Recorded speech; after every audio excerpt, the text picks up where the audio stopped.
श्री सद्गुरुनाथ महाराज की जय। श्री बोधले बुवा श्री मानकोजी बोधला हे धामणगाव येथे राहत असत. त्यांच्या पत्नीचे नाव ममताई.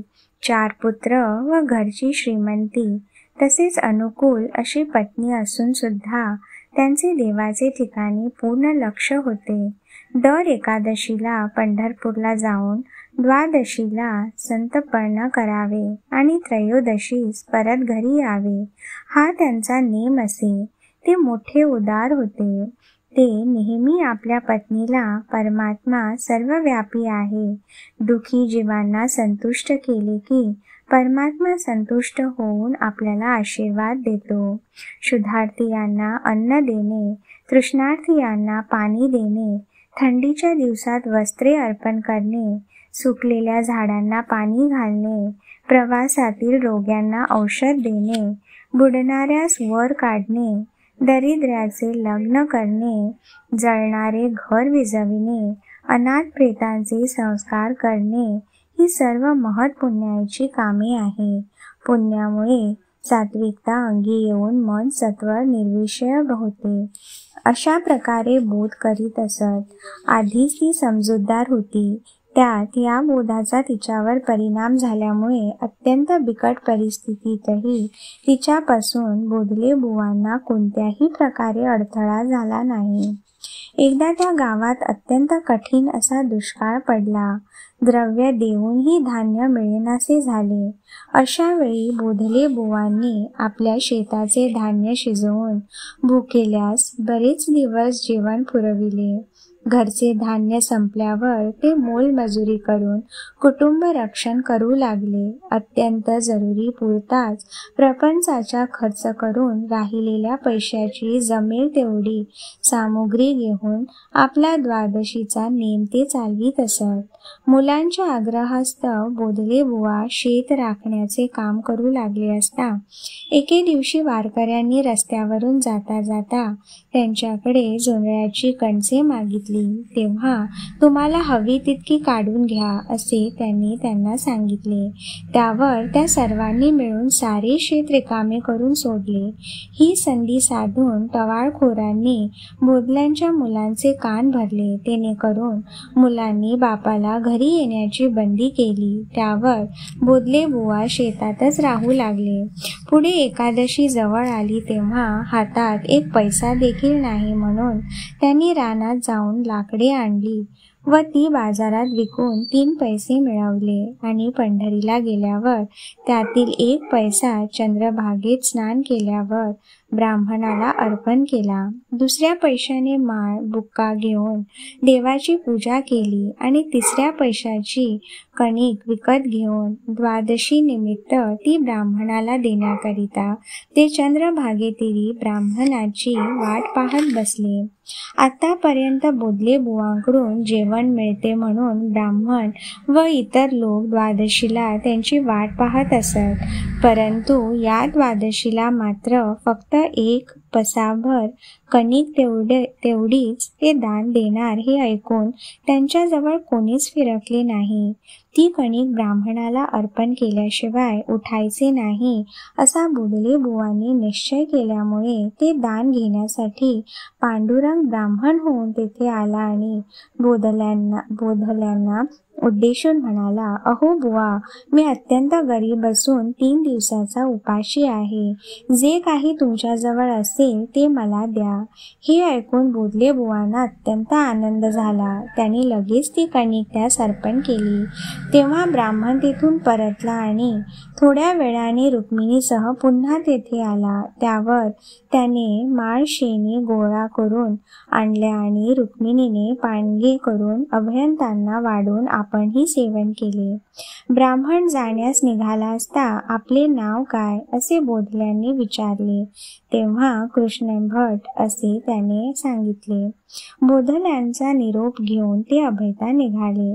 10 पावले पुढे गेले न गेले तोच ते एकदम अदृश्य झाले. तेव्हा आपला नेम पूर्ण करण्यास रखमाईसह पांडुरंगच आला होता असे वाटून बोधले बुवांना गहिवरून आले. त्यानंतर देवदर्शन घेऊन ते परत आपल्या शेताकडे आले. आश्चर्याची गोष्ट ही की वारकऱ्यांनी कणसे नेऊन जी धाटे शिल्लक ठेवली होती त्याच धाटांना पुन्हा कणसे फुटून भरपूर धान्य मिळाले. तेव्हा गावकऱ्यांना व मुलांना बोधले बुवांच्यावर पांडुरंगाची कृपा असल्याची खात्री झाली व ते त्यांच्या पायी लागले. एके दिवशी मशा नावाचा एक महार बोधले बुवांकडे आला व महाराज मला अनुग्रह द्या असे म्हणाला. तेव्हा त्यांनी पांडुरंग जेव्हा मला आज्ञा करेल तेव्हा तुला मी कळवीन असे त्याला उत्तर दिले. तरी वरचेवर येऊन तो बुवा मला कधी अनुग्रह देणार? एकदा अनुग्रह देऊन मला पावन करून द्या की असे सांगत असे. एके दिवशी बोधले बुवांनी पांडुरंगाला याबद्दल प्रश्न केला. तेव्हा पांडुरंग म्हणाला, ज्यांच्या तोंडात एकही गोष्ट राहत नाही त्याला उपदेश देणे योग्य नाही. करिता त्या मशाला तू उपदेश देऊ नकोस. त्यातूनही तो हट्ट धरून बसलाच तर आधी तू त्याची परीक्षा पहा. ती म्हणजे अशी, ज्या दिवशी तुझ्या शेताची रासपूजा होईल त्या दिवशी बकऱ्याऐवजी तुझ्या गोठ्यातील डवळा बैल त्यांच्याकडून मारेल आणि ही गोष्ट बाहेर फोडू नको अशी त्याला ताकीद दे. ही गोष्ट त्याने जर पोटात ठेवून घेतली तर त्यास उपदेश देण्यास हरकत नाही. त्यानंतर रासपूजेच्या दिवशी मशा आला आणि महाराज मला अनुग्रह द्या ना असे म्हणून विनवू लागला. तेव्हा बोधले बुवा म्हणाले, प्रथम मी सांगतो ती कामगिरी योग्य प्रकारे बजाव, त्यानंतर तुला उपदेश दे. मशा कामगिरी करण्यास तयार झाला. तेव्हा पांडुरंगाच्या आज्ञेप्रमाणे बोधले बुवांनी ती कामगिरी त्याच्यावर सोपविली. रासपूजेचे जेवण आटोपून सर्वजण आपापल्या घरी गेले. उजाडल्याबरोबर मशा एका मराठ्याच्या घरात शिरला. तेव्हा तो घर मालक रागारागाने म्हणाला, काय रे मशा, तुझे डोकं तर फिरले नाही ना? हा महारवाडा समजलास की काय? ज्याची सावली सुद्धा चालत नाही अशा जातीने तू महार आहेस. मी मराठा आहे असे असून माझ्या घरात शिरण्याचे तू धाडस केलेस. यापेक्षा आश्चर्य ते कोणते? तेव्हा मशा म्हणाला, अहो तुम्ही उगीच रागवू नकासा. माझ्या मंदी आणि तुमच्या मंदी काय फरक आहे? मी बैलाचे मांस खातो आणि तुम्ही पण तेच खातासा. हे शब्द ऐकताच रामच्या रागाने संतप्त होऊन मशाच्या अंगावर धावून गेला आणि म्हणाला, काय म्हणतोस? मी बैलाचे मांस खातो? केव्हा तू पाहिलेस? मशा म्हणाला, काल रात्री बोधले बुवांच्या खळ्यावर खाल्ल्याशी की. म्या प्रत्यक्ष या हाताने बोधलांच्या ढवळा बैल मारून त्याचे मांस शिजवायला दिले व मुंडके, हाडे आणि कातडे या हातांनी म्याच पुरून ठेवले. हवं तर खरं खोटं करून दावतो, चला माझ्या संग. ते ऐकून रात्री बोधले बुवांच्या खळ्यावर जे जे जेवायला गेले होते ते सर्व हातात दंडुके घेऊन उठले. रामच्या तर रागाने संतापला होता. ही गोष्ट जर खरी असेल तर बोधले बुवाला तेथल्या तेथेच जमीनदोस्त करून यायचे असे सर्वांनी ठरविले. प्रथम रामच्या बोधलांच्या घरी गेला आणि त्याने बोधल्यास तुझा ढवळा बैल कुठे आहे असा प्रश्न केला. तो बघा गोठ्यात आहे असे बोधल्यांचे उत्तर दिले. त्यावर सर्वजण गोठ्यात शिरले. तेव्हा त्यांना ढवळा बैल दिसला. तेव्हा रामच्या अतिशय संतप्त होऊन मशाच्या अंगावर धावला आणि म्हणाला, मशा तू पक्का लुच्चा आहेस. अरे ढळढळीत बैल गोठ्यात असून तू आम्हाला भलतेच सांगितले कसे? मशा म्हणाला, सर्वजण चला माझ्या संग. मी पुरून ठेवलेले मुंड, कातड, हाडे सर्व काही तुम्हासनी दाखवतो. मग तर विश्वास ठेवशीला की हाय. असे म्हणून सर्वांस तो शेताकडे वळला.